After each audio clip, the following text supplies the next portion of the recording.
Chapter 9, The Amazing Ride. The pteranodon coasted down to the ground. He stared at Jack with his bright, alert eyes. What was Jack supposed to do? Climb on?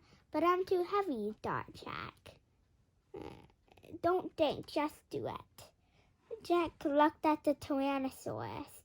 He was starting up the hill. His giant teeth were flashing in the sunlight. Okay, don't think, just do it. Jack put his buck in his pack.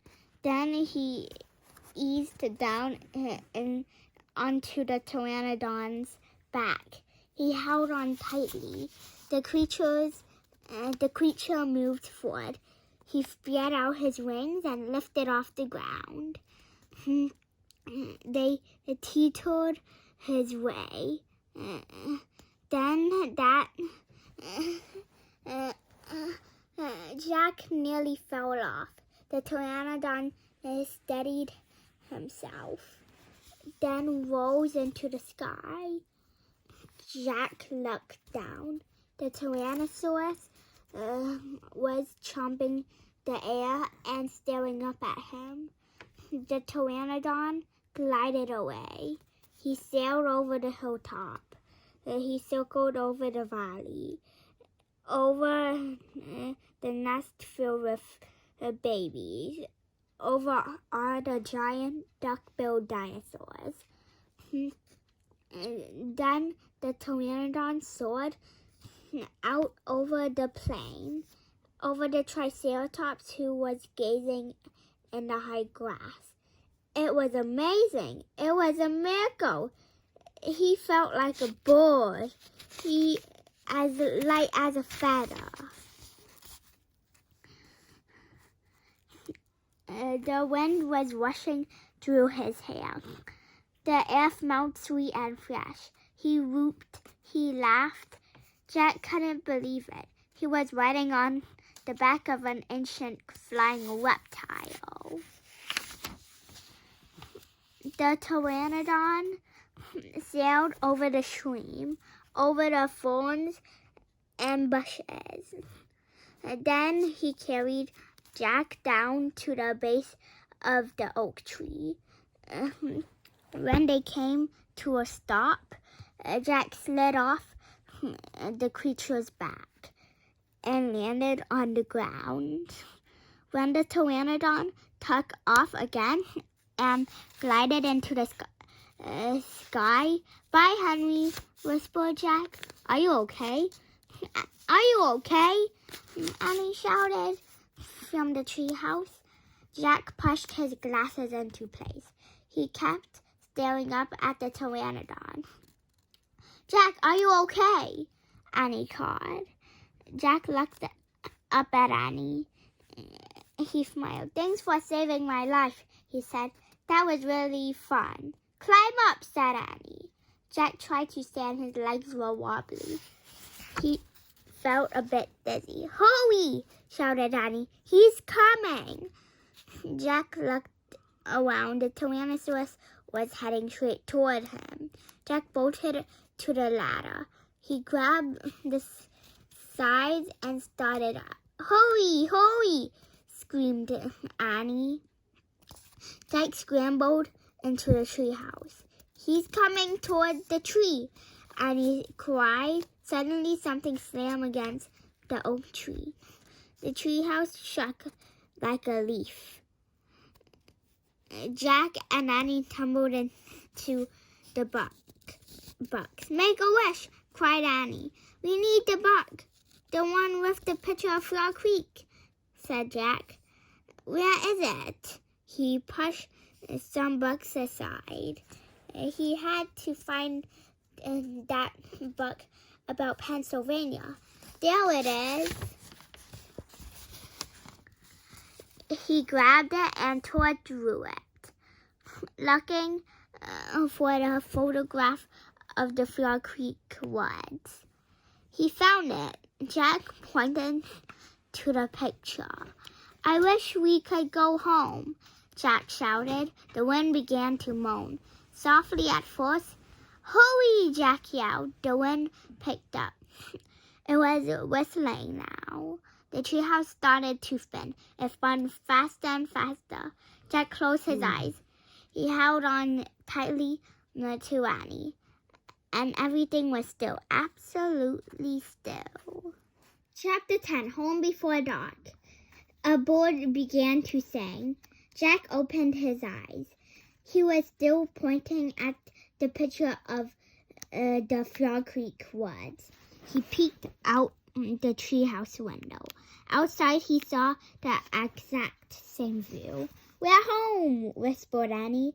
The woods were lit with a golden late afternoon light. The sun was about to set.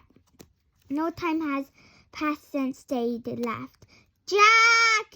Annie!" A voice called from the distance. "That's Mom," said Annie, pointing. Jack saw their mother far away. She was standing in front of their house. She looked very tiny. "Annie! Jack!" she called. Annie stuck her head out the window and shouted, "Coming!" Jack still felt dazed. He just stared at Annie. "What happened to us?" he said. "We took a trip in a magic treehouse," said Annie simply. "But it's the same time when we left," said Jack. Annie shrugged. "And how did it take us so far away?" said Jack. "And so long ago." You just looked at a book and said you wished you could go there," said Annie. "And the magic treehouse took us there." "But how?" said Jack. "And who built this magic treehouse? Who put all these books in here?" "A magic person, I guess," said Annie. "A magic person? Oh, look," said Jack. "I almost forgot about this." He reached into his pocket and pulled out a gold medallion. "Someone lost this back there. The dinosaur land. Look, there's a letter M on it." Annie's eyes got round. "You think M stands for magic person?" she said. "I don't know," said Jack. "I just know someone went to that place before us." "Jack! Annie!" came the distant cry again. Annie poked her head out the window. "Coming!" she shouted. Jack put the gold medallion back in his pocket.